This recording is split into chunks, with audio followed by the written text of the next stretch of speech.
Good evening and welcome to the second lecture of KVPY. 2019 का पिछले class में last class में हम लोग क्वेश्चन डिस्कशन स्टार्ट किए थे एंड गुड इवनिंग तो एंड कुछ क्वेश्चंस हम लोग डिस्कस कर चुके थे जो पेंडिंग क्वेश्चंस थे हम लोग ऐसा डिसाइड किए थे कि in the next class will continue that portion. Good evening. तो आज आपका डिस्कशन 2 है KVPY का. So let us start our session. Start करते हैं हम लोग. ओके तो ये जो पहला क्वेश्चन है आज के सेशन का जो आपका 2019 का 12 नंबर क्वेश्चन होगा मैथमेटिक्स पार्ट का, इसके बारे में बताइए. जेड आपका है x प्लस आई वाई और w है u प्लस आई वी. ये दो कम्प्लेक्स नंबर हैं और ये दो कम्प्लेक्स नंबर एक यूनिट रेडियस वाले सर्किल पे लाई कर रहे हैं जिसका इक्वेशन जेड स्क्वायर प्लस डब्ल्यू स्क्वायर इक्वल टू 1 है. तो यहाँ पे ऐसे कितने ऑर्डर्ड पेयर्स होंगे जेड और डब्ल्यू के? ऐसे कितने ऑर्डर्ड पेयर्स होंगे जेड और डब्ल्यू के?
क्या बात है, सभी बच्चे पहले क्वेश्चन में ही सरेंडर कर चुके हो क्या कि संघर्ष कर रहे हो अभी?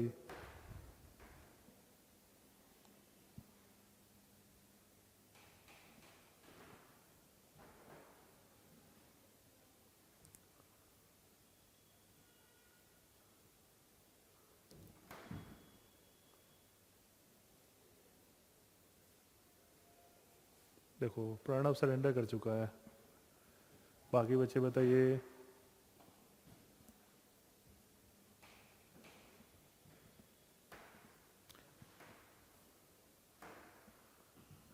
अग्रिम भी कह रहे हैं सर हमसे ना हो पाएगा. और बताइए. अकेल.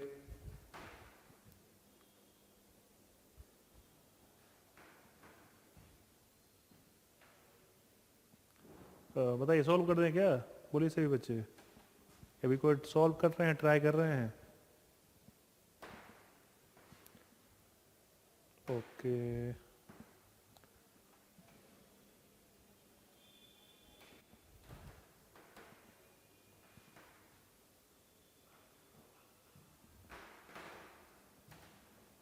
हाँ एकदम सही.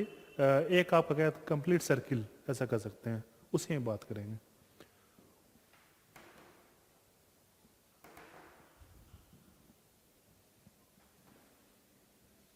हाँ आंसर सही है, 8 होगा.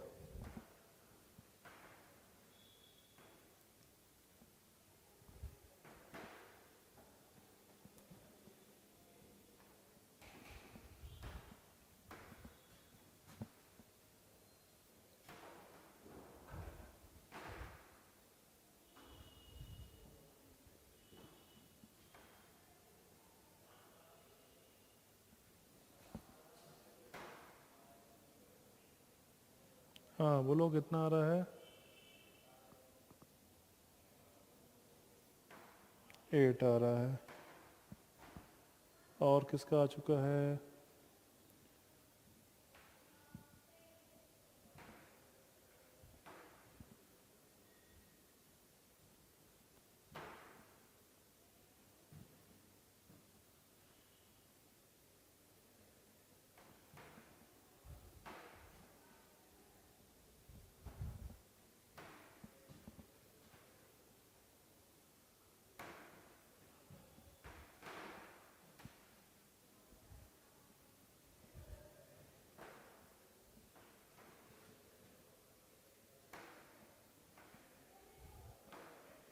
हाँ हाँ एकदम सही परिणाम। यूलर्स फॉर्म पे करोगे तो ज़्यादा आसानी से सॉल्व हो जाएगा, बन जाएगा, आंसर आ जाएगा। हाँ 8 पेयर से एकदम सही है। देखिए सॉल्व करते हैं। अखिल, अखिल ने कुछ बताया है? अखिल कुछ नहीं बोल रहा है आज।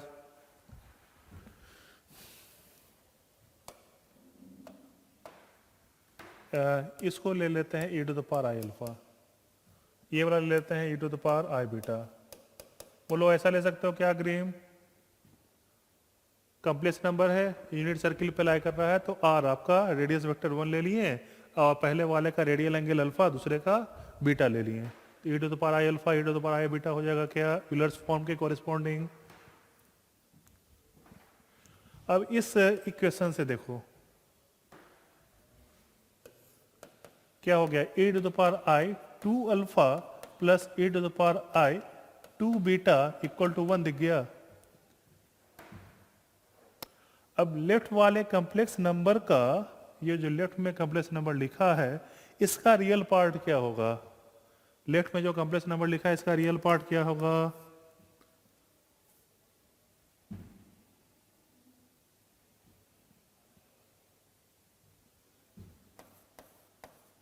cos 2 alpha plus cos 2 beta. Right side वाले का रियल पार्ट 1 है, लेफ्ट वाले का इमेजिनरी पार्ट दिख रहा होगा sin 2 alpha plus sin 2 beta, और राइट साइड में 0 दिख रहा होगा। हाँ आइडेंटिटी यूज करो, cos c plus cos d। इसकी आइडेंटिटी क्या होती है अग्रीम बताओ?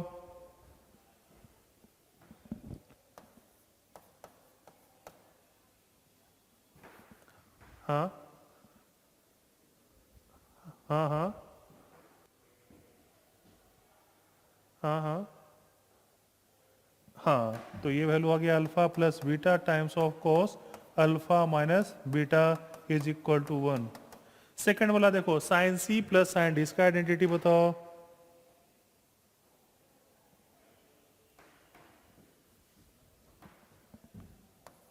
हाँ हाँ हाँ हाँ, तो ये वैल्यू 0। अब ऐसा करो, इसको फर्स्ट मान लो, इसको सेकंड मान लो। सेकंड डिवाइड बाय फर्स्ट देखो तो कितना आ रहा है? सेकंड डिवाइड बाय फर्स्ट कितना आ रहा है?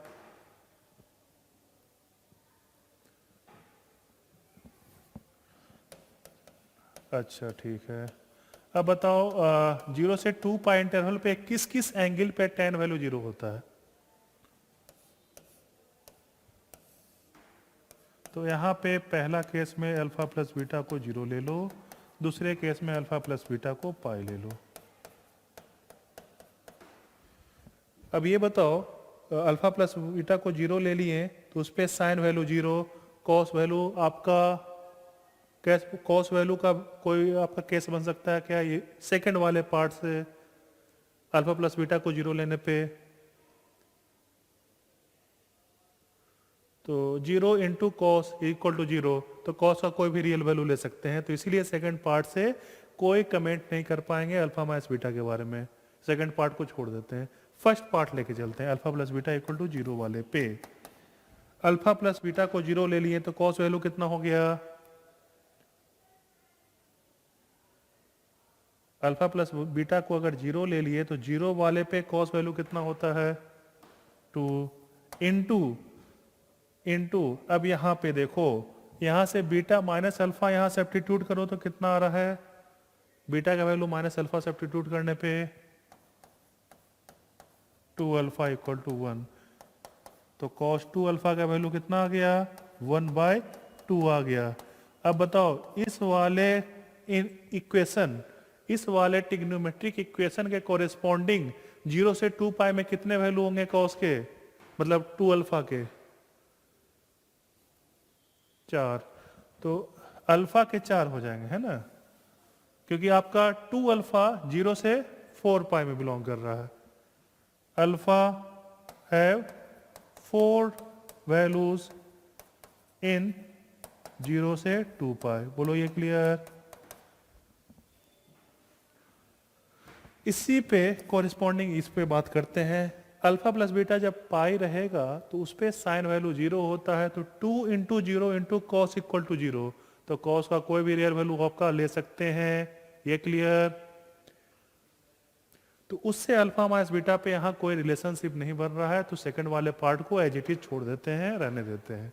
फर्स्ट वाले पे आते हैं, alpha plus beta equal to pi के corresponding. Alpha plus beta pi रहा तो उस पर कॉस वैल्यू कितना होता है,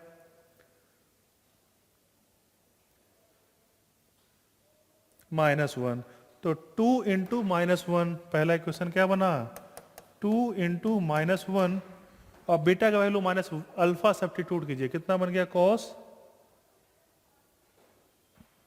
बीटा का वैल्यू कितना है, माइनस अल्फा नहीं होगा, पाई माइनस अल्फा सब्स्टिट्यूट करोगे कितना आ जाएगा, बीटा का वैल्यू 2 अल्फा माइनस पाई, तो कॉस 2 अल्फा, हाँ कॉस पाई माइनस 2 अल्फा कितना होता है, माइनस कॉस अल्फा होता है क्या, माइनस कॉस 2 अल्फा हो गया, इज इक्वल टू 1। ये क्वेश्चन बोलो क्लियर।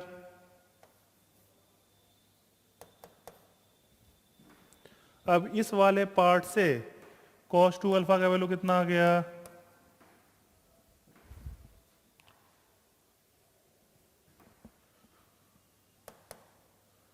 हाफ, तो इस वाले से अल्फा के कितने वैल्यू मिल गए हैं,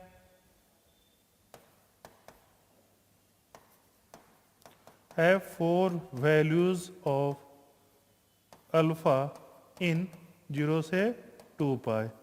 अब देखो यहां पे जो 4 वैल्यू आया है वो सेम एज इट इज यहां पे वही 4 वैल्यू आया अल्फा का, ये क्लियर सभी को। लेकिन इस कोरिस्पॉन्डिंग 4 अल्फा वैल्यू पे बीटा जो यहां पे आएगा, इसका कोरिस्पॉन्डिंग बीटा कुछ और आ रहा होगा, ये क्लियर। तो यहाँ पे 4 अलग अलग पेयर बन रहे हैं, यहाँ पे भी 4 अलग अलग पेयर बन रहे हैं, ये भी क्लियर हो गया क्या, 4 डिफरेंट पेयर्स, यहाँ पे भी क्या है, 4 डिफरेंट पेयर्स। तो 4 और 4 टोटल कितना बन गया डिफरेंट पेयर्स, 8। बोलो क्लियर हुआ, आंसर क्या होगा इस क्वेश्चन का, 8, ऑप्शन सी। अपडेट कीजिए, कमेंट करके अपडेट कीजिए किसको किसको क्लियर हो चुका है। सुश्वेता क्लियर, अग्रिम क्लियर, सशक्त क्लियर,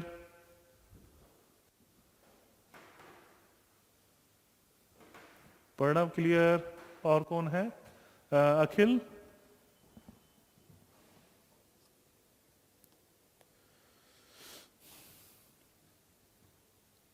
तो इसको नोट डाउन कीजिए, फिर अपडेट कीजिएगा, तो नेक्स्ट क्वेश्चन को फिर हम लोग प्रस्थान करेंगे।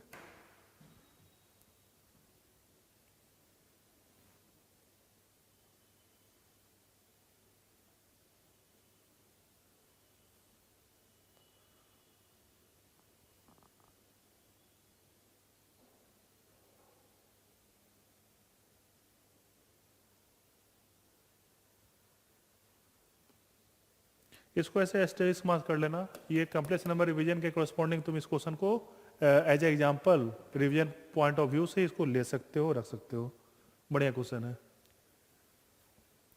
आपका जो कम्प्लेक्स नंबर चैप्टर का नोट्स होगा उसमें ये क्वेश्चन आप पुट अप कर सकते हैं, इनपुट कर सकते हैं इस क्वेश्चन को रिवीजन पॉइंट ऑफ व्यू से। तो shall we move on to the next question now. तो आज के सेशन का अगला क्वेश्चन हम देखते हैं, क्वेश्चन नंबर 13, इसके बारे में बताइए। 13 नंबर इरेज कर दें, लास्ट का क्वेश्चन का सॉल्यूशन। तो इसको देखो,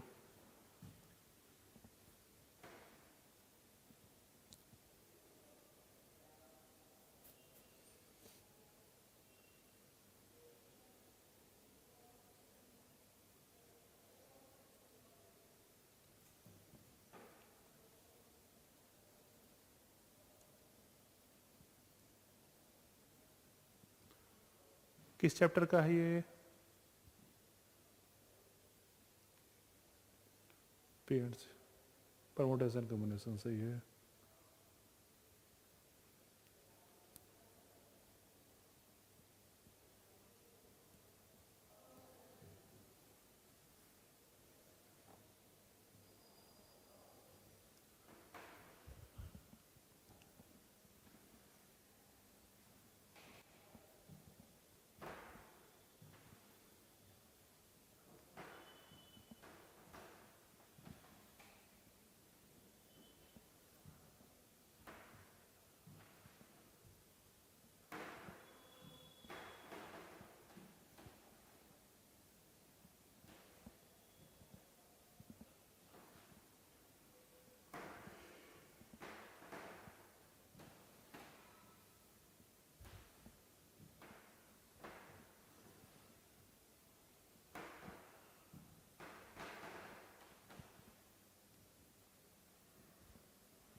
इसका आंसर डी। डी तो नहीं है, डी एकदम नहीं है।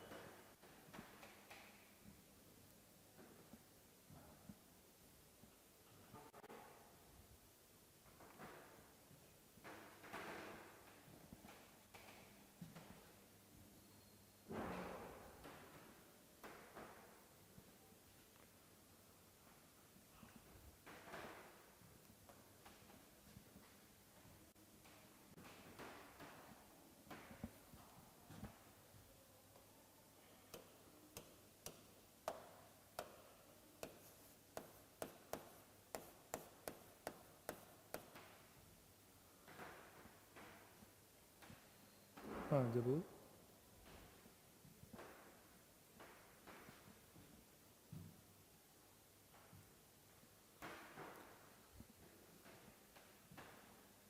ठीक है, अभी बनाइए क्वेश्चन।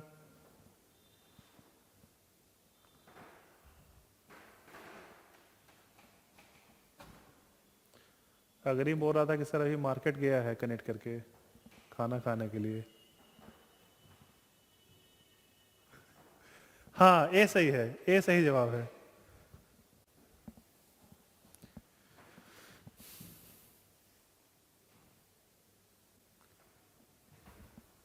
अरे अभी बोल रहे थे ना कि सर पिज्जा खाने गया है।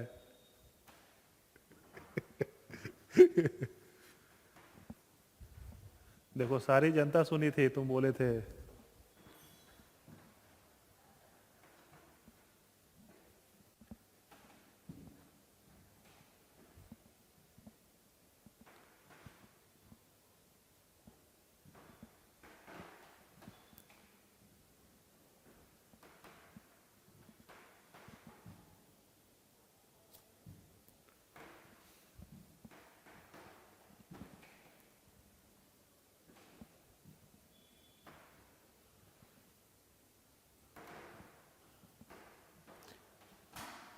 ये आ रहा है ना।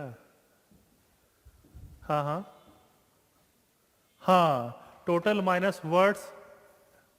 हाँ कैलकुलेशन तो थी। हाँ बोलो अग्री।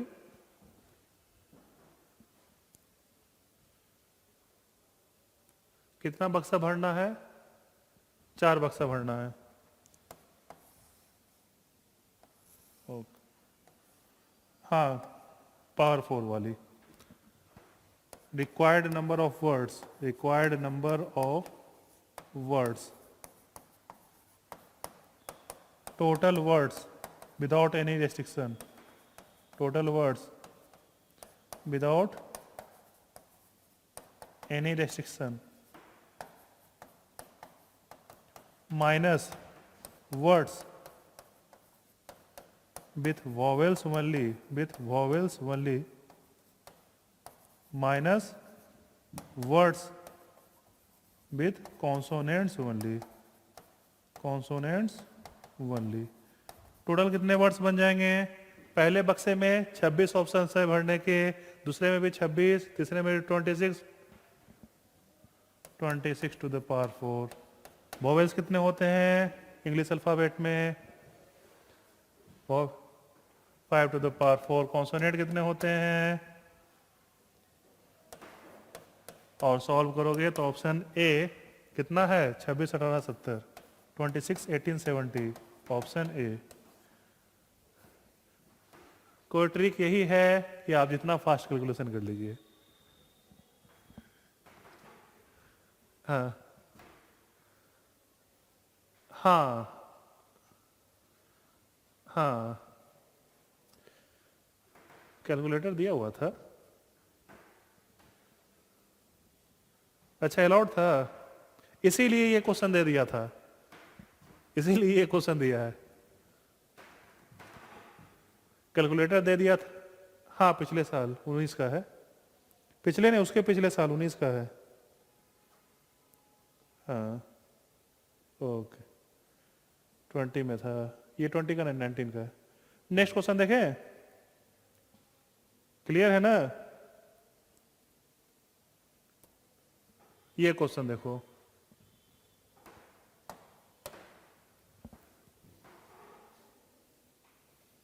हाँ ऐसा कर सकते हो। डिटर्मिनेंट से कह सकते हो कि डिटर्मिनेंट के यूज से भी बन जाएगा, मैट्रिसेस के यूज वाले से भी बन जाएगा, वेक्टर 3D वाले भी से भी बन जाएगा आपका। हाँ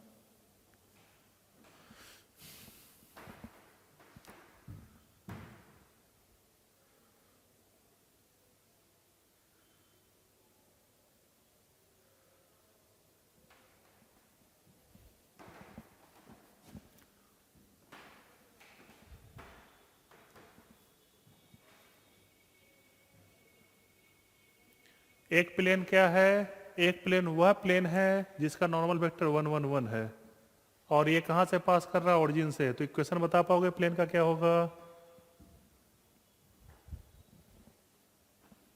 हाँ, x plus y plus z. दूसरा प्लेन वह प्लेन है जो ओरिजिन से पास कर रहा है, जिसके नॉर्मल वेक्टर का कोरिस्पॉन्डिंग डायरेक्शन रेशियो या कोसाइन कर दीजिए ए बी सी है, वो प्लेन का इक्वेशन।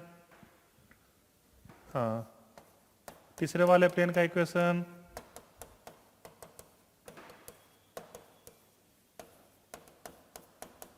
एकदम सही, सी। हाँ एकदम सही है, सी होगा। और इन तीनों का क्या आना चाहिए?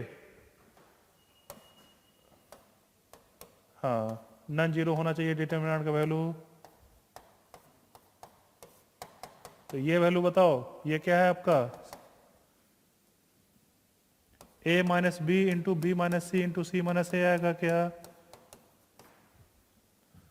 Not equal to zero.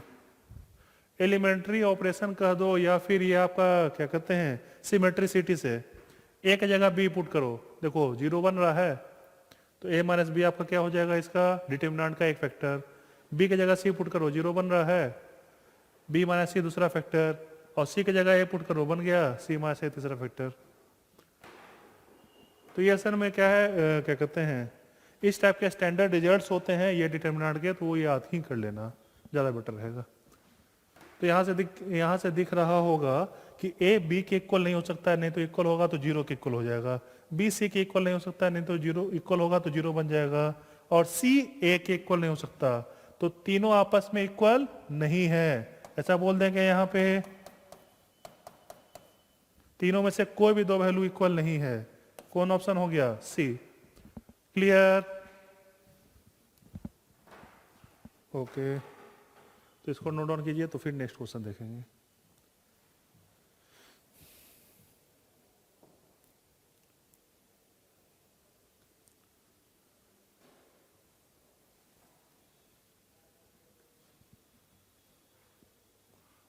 क्या उसको कहते हैं यूनिक सॉल्यूशन का कंडीशन यही होता है आपका।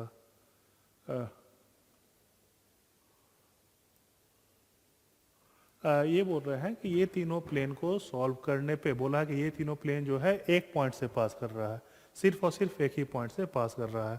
वो पॉइंट देखो तो ऑरिजिन पहले को सेटिस्फाई कर रहा है, दूसरे को भी कर रहा है, तीसरे को भी कर रहा है। तो ट्राइबल सॉल्यूशन कब कंटेन करता है? जब delta not equal to zero होता है।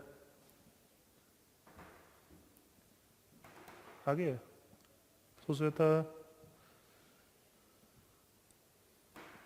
हाँ, तो उतना लेंदे क्यों करें जब डायरेक्टली आ रहा है प्रॉपर्टी पे, उतना क्यों खींचे? बोलो क्लियर? अब नेक्स्ट क्वेश्चन देखते हैं, क्वेश्चन नंबर 15।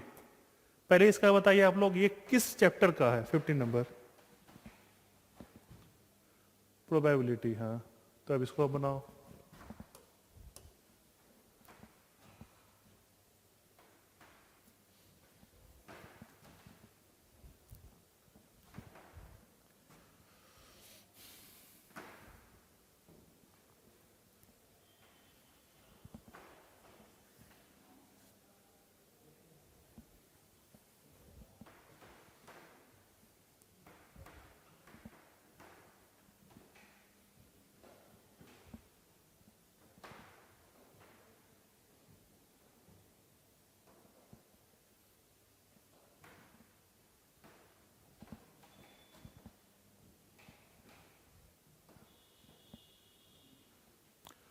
ए होगा, ऐसे प्रोबेबिलिटी कितना आ रहा है ये बताओ?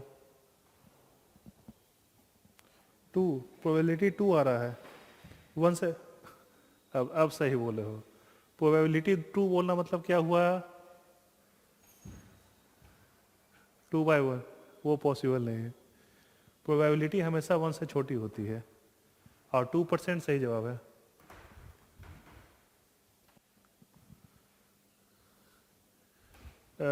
अल्टरनेट करके निकालना है, एक साथ नहीं निकालना है, अल्टरनेट कर। पहले क्या किया है, कौन उठाया है, पहले कौन रश्मि को दिया है, कि पहले रश्मि रवि को दी है? रवि उठाया है, रवि उठाया है। हाँ, पहले रवि उठाया है, फिर रश्मि उठा रही है, फिर रवि उठाया है, फिर रश्मि उठाई है। ऐसा स्टेप कितने बार किए हैं हम लोग? 2 बार, है ना। रवि रश्मि, रवि रश्मि, 2 बार ऐसा करने पे रवि के पास एक कलर के चारों कार्ड और रश्मि के पास भी एक कलर के चारों कार्ड आए। ऐसा केस होने पे आपका उस केस का प्रोबेबिलिटी क्या होगा, यही बताना है ना। उस वाले कोरेस्पॉन्डिंग स्टेट पे प्रोबेबिलिटी क्या होगी इवेंट की।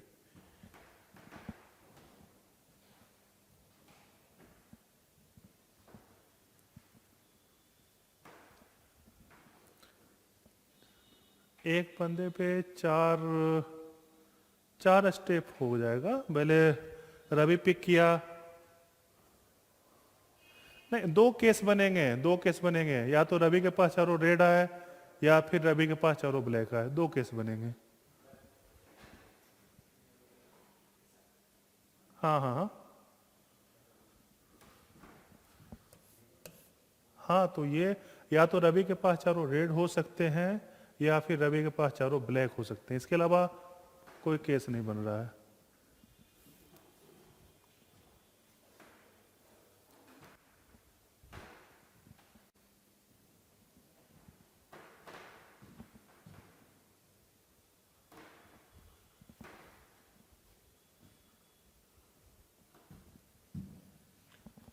और किसका आया है?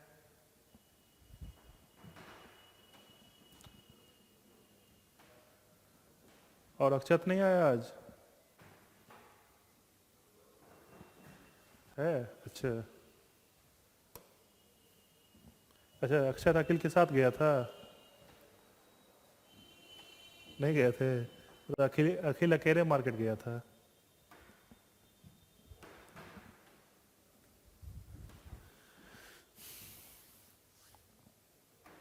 रवि और रश्मि, रवि और रश्मि,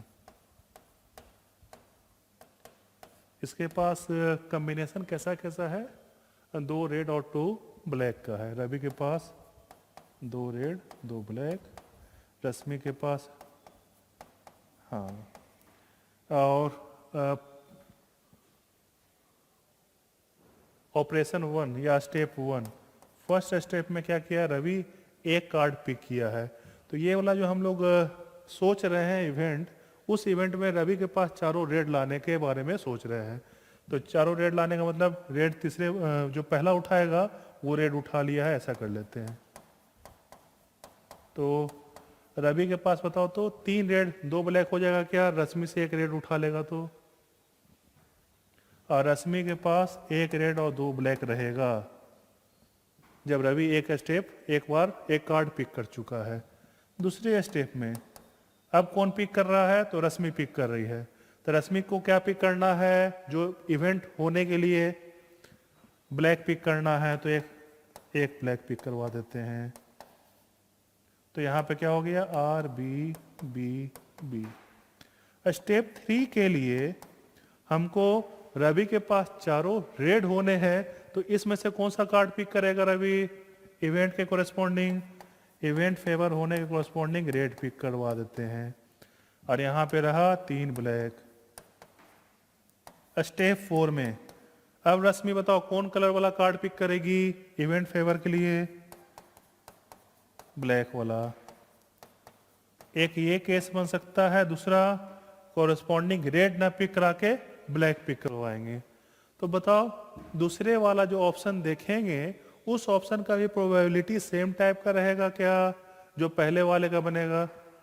केस 1 क्या ले लिए? रवि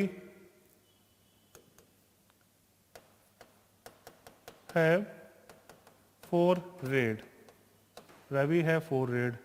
केस 2 जो लेंगे वो आपका ले लेते हैं कि केस 2 जो बनाएंगे आप वो क्या होगा, रवि है 4 ब्लैक, वो वाला केस ले लेंगे। तो पहले ये वाला केस जो अभी व्हाइट में कर रहे हैं, इस केस में स्टेप 1 ये जो इनिशियली है, उसके बाद जो स्टेप 1 होगा, इस स्टेप 1 में रवि इसमें से एक रेड पिक करेगा, उसकी प्रोबेबिलिटी क्या बोलेगा, 2/4। अब इसके बाद स्टेप 2 में रश्मि पिक कर रही है, तो रश्मि क्या पिक कर रही है, तो एक ब्लैक पिक कर रही है। कितने हैं उसके पास, रवि के पास 3 रेड 2 ब्लैक है, तो 3 रेड 2 ब्लैक में से एक ब्लैक पिक करने की प्रोबेबिलिटी क्या है, 2/5। तीसरा स्टेप का प्रोबेबिलिटी क्या हो जाएगा, 1/4, और चौथे स्टेप का प्रोबेबिलिटी 1/5। अब बताओ मल्टीप्लाई कर दें क्या, क्योंकि सारे स्टेप एक साथ होने हैं, साइमल्टेनियस का बोध है तो मल्टीप्लाई कर देना है।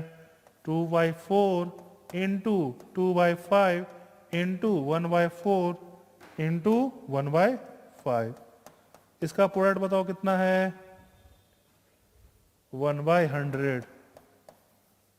तो पहले वाले केस का जब 1/100 है, दूसरे वाले केस का भी 1/100 आ रहा होगा। ऐसा कहना सही है या गलत है, सही है। तो रिक्वायर्ड इवेंट की प्रोबेबिलिटी क्या बोलते हैं, probability of case 1 plus probability of case 2 बोलते हैं। क्यों, क्योंकि आइदर ऑफ द केस आपका क्या करेगा, इवेंट को अकर करवा देगा। तो क्या है आपका 1/100 प्लस 1/100 कितना हो गया, 2/100। इसी को परसेंटेज में क्या बोलेंगे, 2%। और किसको सेटिस्फाई किया, किस इंटरवल में है 2%, ए। तो इसका आंसर ऑप्शन ए हो जाएगा। क्लियर, तो इसको नोट डाउन करिए, तो नेक्स्ट क्वेश्चन फिर देखेंगे, या कर चुके हैं तो बताइए। हाँ, ऐसे क्वेश्चन एनसीईआरटी में मिल जाएंगे आराम से। एनसीईआरटी में ऐसे प्रोबेबिलिटी के कोरेस्पॉन्डिंग क्वेश्चंस बढ़िया बढ़िया है, एनसीईआरटी और एग्जाम्पलर में क्वेश्चंस बढ़िया बढ़िया है। हाँ, नेक्स्ट क्वेश्चन पे चले, क्या थोड़ा विराम करना है, हो गया, हमको लगा थक गए, नहीं बोल रहे हैं कुछ।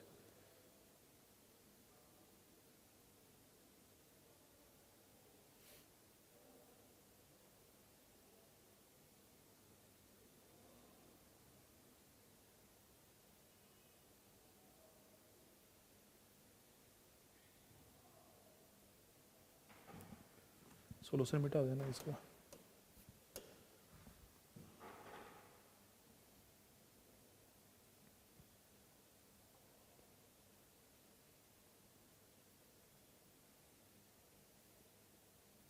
जरूर मिल जाएगा, क्यों नहीं मिलेगा,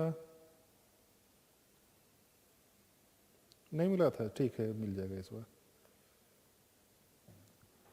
हाँ, ग्रुप पे सेंड कर देंगे, लेकिन उसका सॉल्यूशन नहीं रहेगा, सिर्फ क्वेश्चन रहेगा। ठीक है, ओके।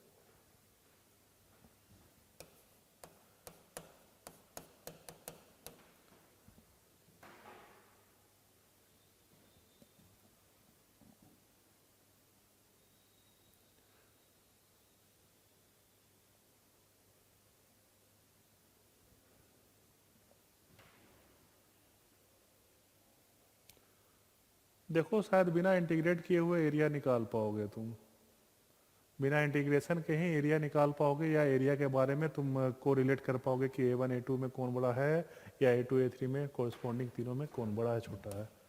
बिना निकाले हुए डायग्राम बनाओगे, इजीली दिख जाएगा, बस डायग्राम बनाने की जरूरत है।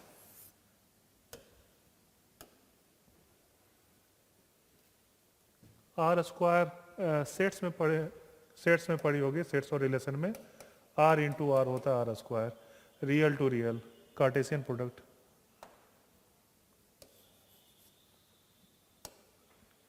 अगर किसी एक सेट से दूसरे सेट को कोरिलेट करते हैं और वो सेम ही सेट होता है तो वो आर स्क्वायर या ए स्क्वायर।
नहीं, सॉल्व बिना किए ही आप कमेंट कर पाएंगे।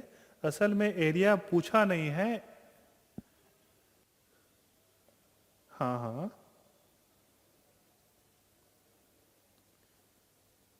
अगर डायग्राम बढ़िया से बना रहे हो तो देखोगे तो इजीली तुमको दिख रहा होगा A1 A2 का ऑर्डर।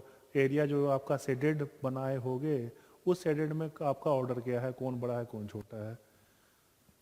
असल में इतना कैलकुलेशन क्यों करें। हाँ हाँ हाँ हाँ हाँ, रेडियस कंपेयर।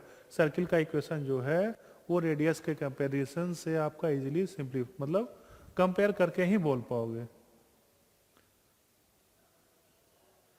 A1 A2 के इक्वल और A3 का वैल्यू, हाँ हाँ सही है, एकदम सही है।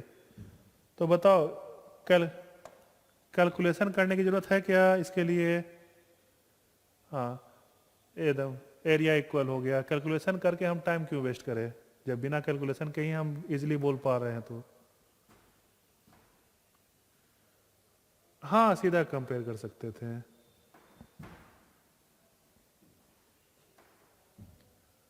A1 A2 ऑटोमेटिकली दिख रहा होगा कि आपका सर्किल के क्या है, वो सेगमेंट का एरिया है क्या, है ना, माइनस सेगमेंट। फर्स्ट क्वाड्रेंट में एक्स और वाई पॉजिटिव, फर्स्ट क्वाड्रेंट। और ये देखो तो ये पहला वाला इनइक्वलिटी से क्या दिख गया, सर्किल का सेंटर 1,1, रेडियस कितना है, 1 है क्या, 1 1 सेंटर और रेडियस 1, ऑरिजिन से पास करने वाला सर्किल है।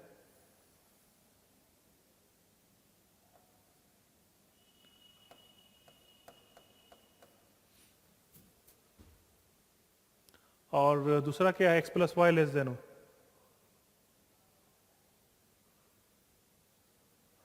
हाँ, एक गड़बड़, सही बोल रहे हो, टच करेगा, सही बोल रहे हो। रेडियस 1 सेंटर 1,1 तो टच ही कर रहा है।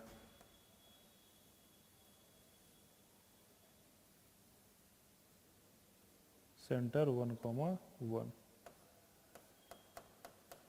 और ये क्या है, x plus y less than, तो ये आ गया आपका A10 B01। जो आपका A1 है, देखो तो A1 यही आ रहा है सर। ये सर्किल के अंदर ये आपका लाइन के क्या है, लाइन से ऑरिजिन के साइड में है, लाइन के रिस्पेक्ट में ऑरिजिन के साइड में। और फर्स्ट क्वाड्रेंट में लेना है तो यही आपका A1 का मोड रिप्रेजेंट कर रहा है। क्लियर, ये आ चुका है। तो अब दूसरे पार्ट को देखते हैं। दूसरा वाला डायग्राम जब ड्रा करेंगे, दूसरे वाले का वो भी first quadrant, x plus y greater than 1, x plus y greater than 1। और आपका ये क्या है, x square plus y square origin.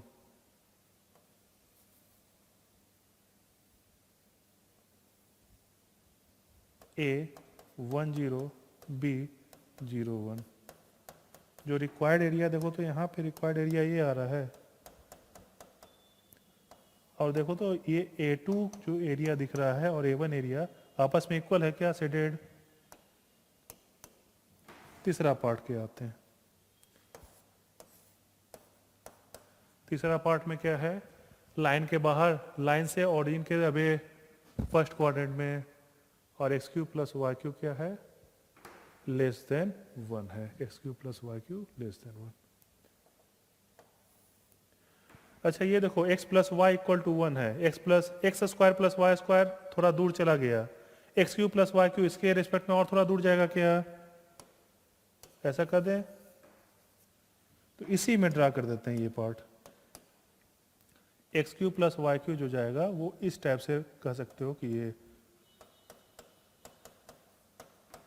अब यहाँ पे जो डायग्राम बन रहा है इस केस में ये बन जाएगा क्या, A3। अब बताओ A1 A2 इक्वल है लेकिन A3 बड़ा है, ऑप्शन सी आ गया विदाउट कैलकुलेशन आंसर। हाँ बोलो। सर्किल का आपका रेडियस दोनों का 1 ही है और सर्किल का जो लाइन है वो क्या है आपका, कोरिस्पॉन्डिंग क्वाड्रेंट से आपका ये कर रहा है, दोनों केस में क्वाड्रेंट से वो ये क्या है, सेगमेंट का एरिया बोल सकते हो, माइनस सेगमेंट है ना।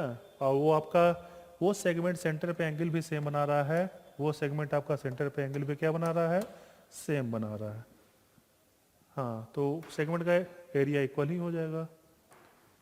और डायग्राम भी कहोगे तो ऐसे डायग्राम आपका जो येलो शेडेड दोनों पार्ट में है वो कन्ग्रुएंट है क्या। चलो नेक्स्ट क्वेश्चन देखें।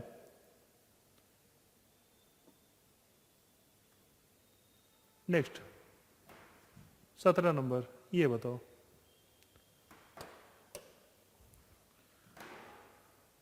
सेकंड और थर्ड सही है, सेकंड और थर्ड ट्रू। ये वाले से कंपेयर करके क्या बोल पाओगे, एफ ऑफ एक्स किसके इक्वल है, f of x to the power 2/3 बोल दे क्या, है ना। 1/3 एक्स को एक्स टू द पावर 1/3 से रिप्लेस कर दिए।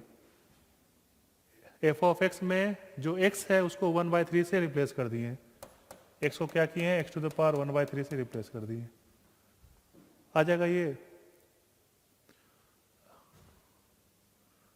अब इसके बाद क्या करो, ये वाले से अब इसमें क्या करो, f of x to the power 2/3 के इक्वल है, और यहाँ ये वाले रिलेशन में एक्स को एक्स टू द पावर 2/3 से रिप्लेस कर दो। ये वाले में एक्स को क्या करना है, एक्स टू द पावर 2/3 से रिप्लेस करना है। तो ये किसके इक्वल दिखेगा आपका, f of x to the power 2²/3² ऐसा हो जाएगा। अब यहाँ पे ये ना करके अगली बार में क्या करो, एक्स को एक्स टू द पावर 2²/3² से रिप्लेस करो, तो ये किसके इक्वल दिखेगा फिर, 2 का क्यूब,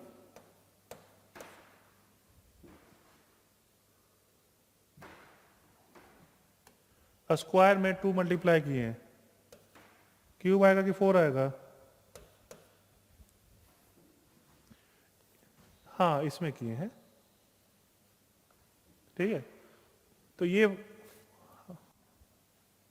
फर्दर ये बताओ पावर 4 करेगा, पावर फिर n करा दें, x to the power x to the power 2 to the power n/3 to the power n। अगर यहाँ पे लिमिट लगा दें n टेंडिंग टू इन्फिनिटी, तो ये वैल्यू क्या हो जाएगा, एक्सपोनेंट 0 हो जाएगा ना, exponent 0, x to the power 0 when n is approaching to infinity. तो ये कहते हैं एफ ऑफ 1 के इक्वल है, ये सारे वैल्यू एफ ऑफ 1 के इक्वल है। तो इतने सारे वैल्यू जब एफ ऑफ 1 के इक्वल है तो आपका एफ ऑफ एक्स क्या है, एफ ऑफ 1 ही है। तो यहां से क्या मिल गया, कांस्टेंट फंक्शन। तो कांस्टेंट फंक्शन क्या होता है, डिफरेंशिएबल, और साथ साथ इवन होता है या ऑड होता है, इवन। तो 2 और 3 ट्रू है, कौन सा ऑप्शन हो गया, टी। तो सी कौन बताया था, अखिल।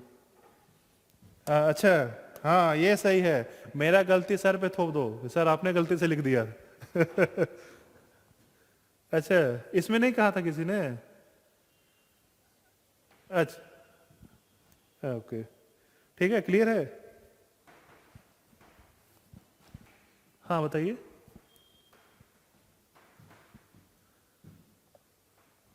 F of x F of 1 के इक्वल है, कांस्टेंट।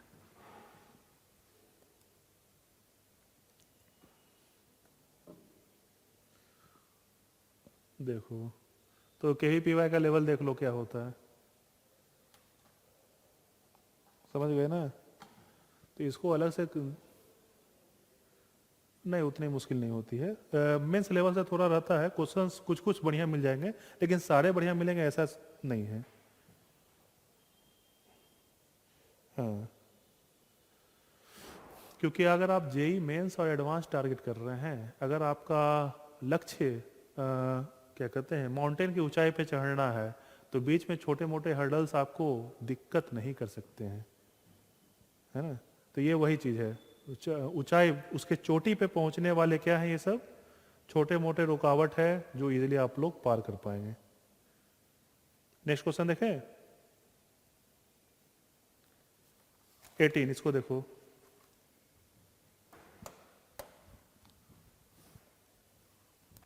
फंक्शन कंटिन्यूअस है, पॉजिटिव रियल से रियल के लिए डिफाइंड है, पॉजिटिव रियल से नॉन नेगेटिव रियल से रियल के लिए डिफाइंड है, और ये आपका फंक्शनल रिलेशन दे दिया है।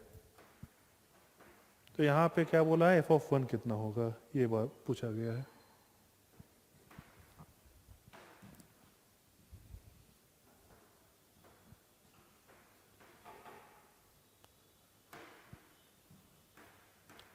तो बताओ ये किस चैप्टर का है?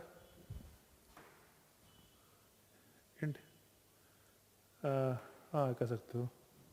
डेफिनेट इंटीग्रेशन, ऐसे इंटीग्रेशन को कोई मतलब हार्ड कोई रूल नहीं लग रहा है, ये बेसिक रूल ही लग रहा है, बेसिक मैथमेटिक्स में जो पढ़े होगे, नॉर्मल डिफरेंशिएशन करने वाला, इंटीग्रेशन करने वाला, उसी से बन जाएगा।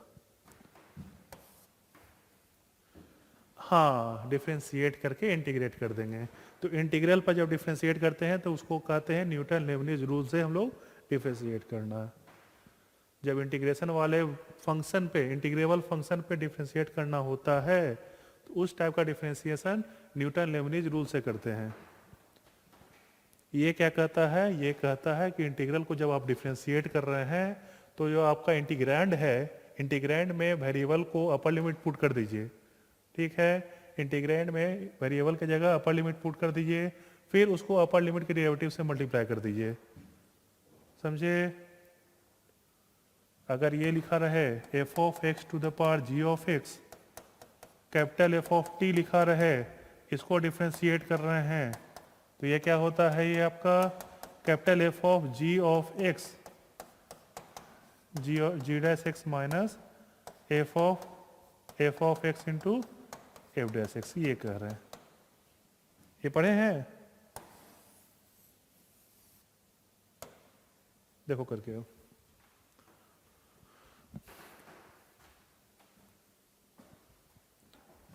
ऐसे ही क्वेश्चंस में आ ही जाता है,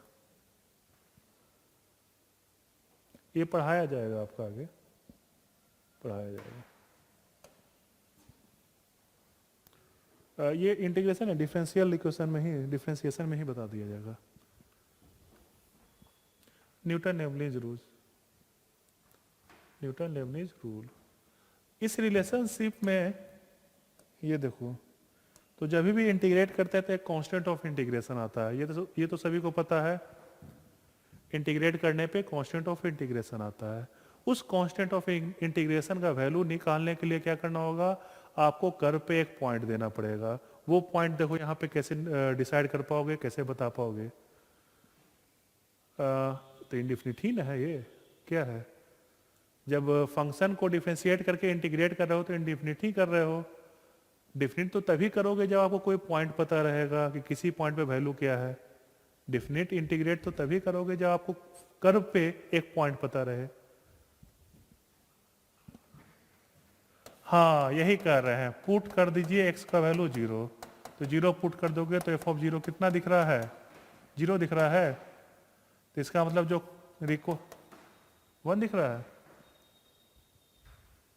अच्छा 1 है, हाँ 1 है। तो बताओ तो 0 पे कहाँ से पास करेगा, ये 0 1 से पास करेगा, ऐसा बोल दें। अब ये जो फंक्शन दिया है वो लेके चलते हैं। f ऑफ x फंक्शन क्या है, 2 टाइम्स ऑफ 0 से x, इंटीग्रैंड है t times of f of t dt plus 1। Differentiate कर दें,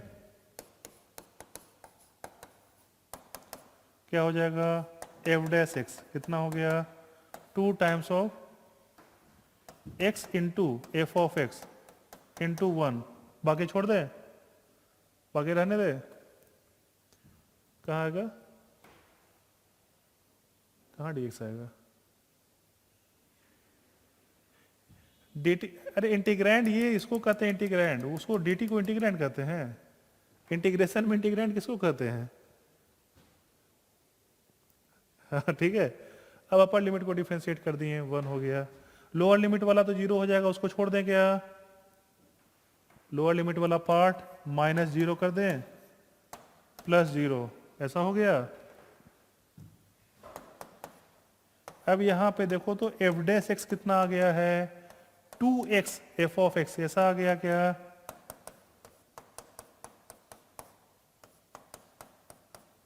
f डैश x को ऐसा लिख दें क्या? d of f of x, और यहां पे dx 2x, ऐसा। बोलो क्लियर? तो ये क्या लिखा हुआ है? Differential of f of x by f of x is equal to 2x dx। Integrate कर दोगे, लेफ्ट साइड में इंटीग्रल कितना आ गया? कहाँ चला गया जी?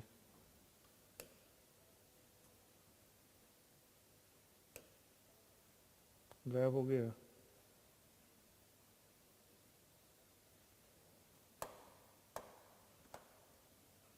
पूरा गायब हो गया।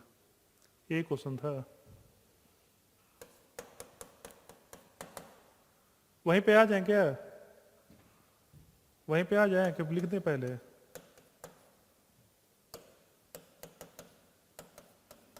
ठीक है। तो हम लोग जो निकाले थे differential of f of x by f of x equal to 2x dx, इसी को इंटीग्रेट किए थे ln of f of x x square plus c। तो ये ln वाला पार्ट हटाओगे तो f ऑफ x कितना आ जाएगा? e to the power c into, कहाँ पे?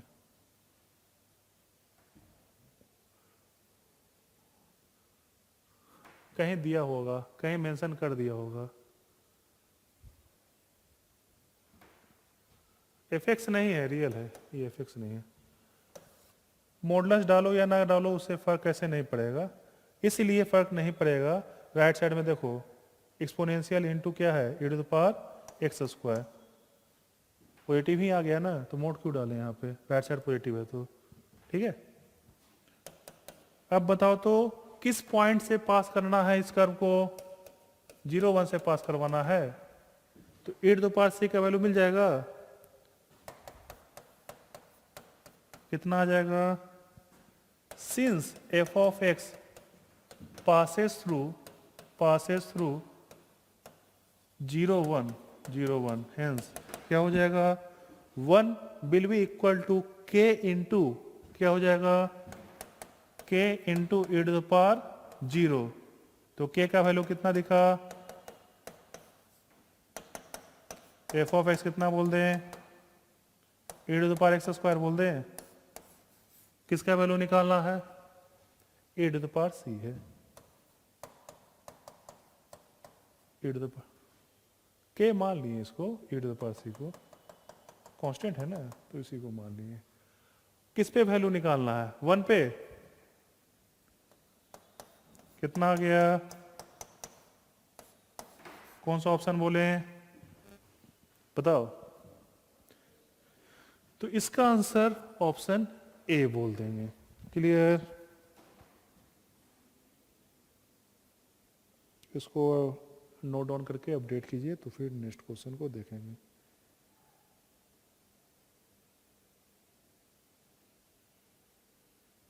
हाँ, असल में ये वाला टॉपिक अभी पढ़े नहीं हो ना, पढ़ोगे तो फिर ये क्वेश्चन नहीं पूछोगे, ये आगे पढ़ोगे ना तब क्लियर हो जाएगा। अगर हमको f डैश x दिखा यहाँ पे ये वाले पार्ट में, हमको f पे आना है, वो कैसे आएंगे बताओ? f डैश से f पे कैसे आएंगे? वो इंटीग्रेशन से ही आ पाएंगे, तो इसी के लिए इंटीग्रेट कर दिए। उसी के लिए क्या किए? इंटीग्रेट कर दिए। ये आपका कह सकते हो, जो आप पढ़ोगे डिफरेंशियल इक्वेशन, तो ये वेरिएबल सेपरेबल टाइप है, ये वेरिएबल सेपरेबल टाइप फंक्शन है, इक्वेशन है। क्योंकि डी वाले में वेरिएबल क्या है, एफ ऑफ एक्स है, इस साइड में सारे एफ ऑफ एक्स वाले टर्म ले आए। यहाँ पे डी वाले में वेरिएबल क्या है, एक्स है, तो एक्स वाले सारे टर्म ले आए। तो वेरिएबल क्या हो गए हैं, डिफरेंशियल के साथ सेपरेट हो चुके हैं। वेरिएबल क्या हो चुके हैं, डिफरेंशियल के साथ सेपरेट हो चुके हैं। अपने डिफरेंशियल वाले वेरिएबल के साथ कोरिस्पॉन्डिंग वेरिएबल फंक्शन मल्टीप्लाइड में है, तो इसी को क्या कहते हैं, वेरिएबल सेपरेबल। क्लियर?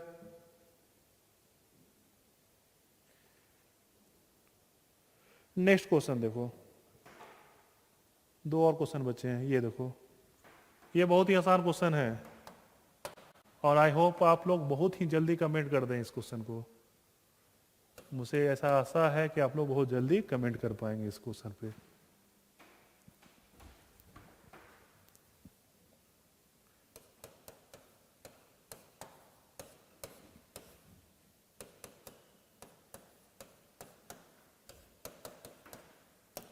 बताओ, आंसर मिल गया?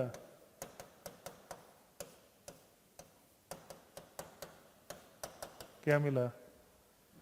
क्या मिला?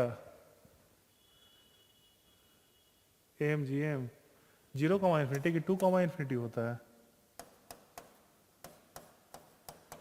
तो मतलब दोनों का अगर आंसर 0, हो जाएगा। पहले वाले पार्ट से सिर्फ और सिर्फ, इसका मतलब क्या हुआ, यहाँ पे a प्लस 1/a 2 होगा और b प्लस 1/b भी 2 होगा क्या? तो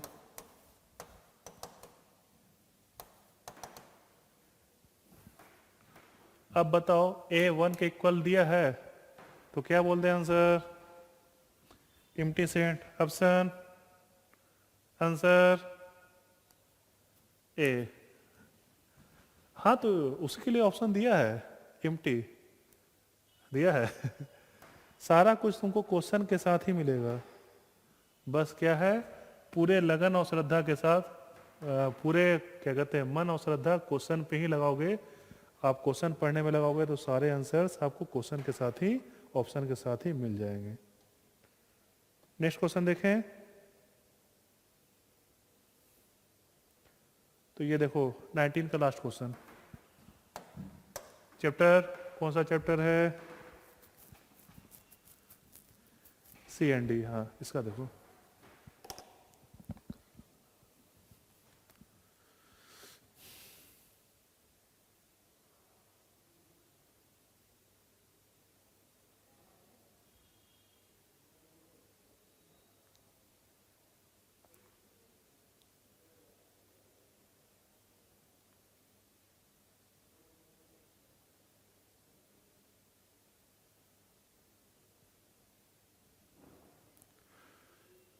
कंटिन्यूअस और डिफरेंशिएबल दोनों है। x इक्वल टू 0 पे 0/0 का फॉर्मेट है, डी आ रहा है, डिराइवेटिव कंटिन्यूअस है।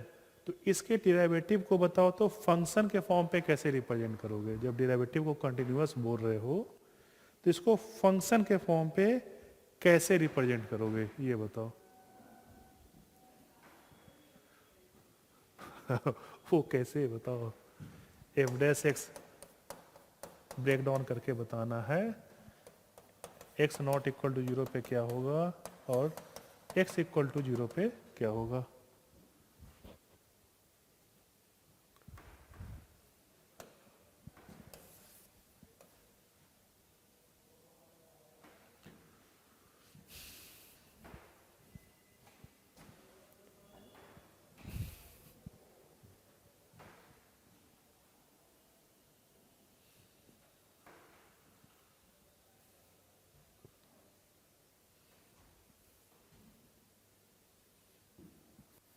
To x square cos of, क्या क्या बताओ फिर से, क्या बोले? हाँ हाँ हाँ हाँ, whole divide by x square, ये बोल रहे हो? क्वेश्चन रूल नॉन जीरो के लिए ये बताए हो, और जीरो के लिए जीरो के लिए, जीरो पे जीरो आएगा। मतलब ये बोल रही हो कि इस फंक्शन का differential coefficient at x equal to zero zero है, ये बोल रही हो। इसीलिए पूछ रहे थे। हाँ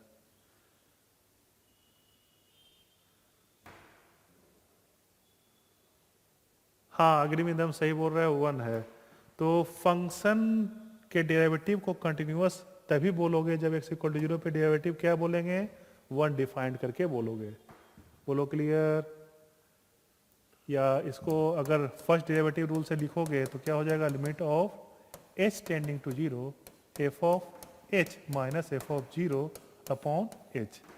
कितना आ गया, sine h square upon h minus zero upon h. One आ रहा है, तो एफ डैश जीरो वन आ रहा है क्या सभी का? तो फंक्शन जीरो पे डिफरेंशिएबल दिख चुका है और डेरिवेटिव कंटिन्यूअस क्या कहते हैं, जीरो पे डिफरेंशिएबल है ही, तो डेरिवेटिव को कंटिन्यूअस बोल सकते हैं, ऑप्शन डी हो जाएगा। वो इस तरह से बोल देंगे। क्लियर? डेरिवेटिव को कंटिन्यूअस इस तरह से फंक्शन को बोलेंगे। वन नहीं आता, अगर डज नॉट एग्जिस्ट आता फिर डेरिवेटिव को कंटिन्यूअस नहीं बोलते हैं। अगर फंक्शन का डेरिवेटिव डज नॉट एग्जिस्ट आता तब डेरिवेटिव को कंटिन्यूअस नहीं बोलते हैं, क्योंकि नॉन जीरो पे तो नॉन जीरो वैल्यू पे क्या कहते हैं, हाँ सिर्फ कंटिन्यूअस कहते हैं, डिफरेंशिएबल नहीं कहते। डिफरेंशिएबल जीरो पे नहीं कहते हैं, या कह सकते हो डेरिवेटिव को जीरो पे कंटिन्यूअस नहीं कहते। क्लियर? ओके। तो आज के एक सेशन में कोई भी डाउट, कोई क्वेरी अपडेट करो, और नहीं है तो कमेंट कीजिए। हाँ, आज सेशन आपका 2019 वाला कंप्लीट होता है। नेक्स्ट क्लास में हम लोग 2018 स्टार्ट करेंगे। ठीक है? लेवल, हाँ SB SX,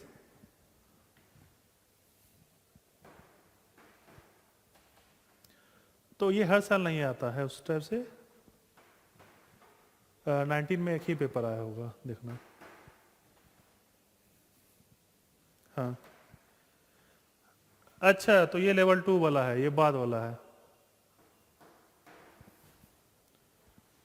नहीं 20 होते हैं ना।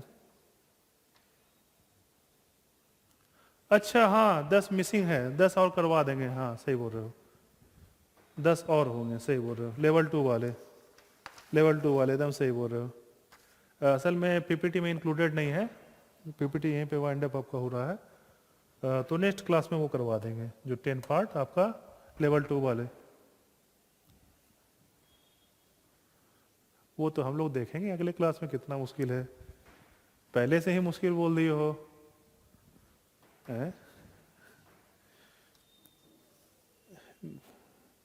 पहले से सोच लोगे तो फिर क्वेश्चंस बनाने में वो अपने आप कैलकुलेशन एरर कर देगा। वो पहले से ही माइंड सेटअप नहीं करना होता है क्वेश्चंस। अच्छा मैथ नहीं करेंगे, मैं भी शायद तुम डिसाइड अभी कर रहे हो मैथ नहीं करने का, एग्जामिनेशन हॉल में जाओगे तो मैथ ही कर दो, मैथ तुमको ज़्यादा इजी लग जाए।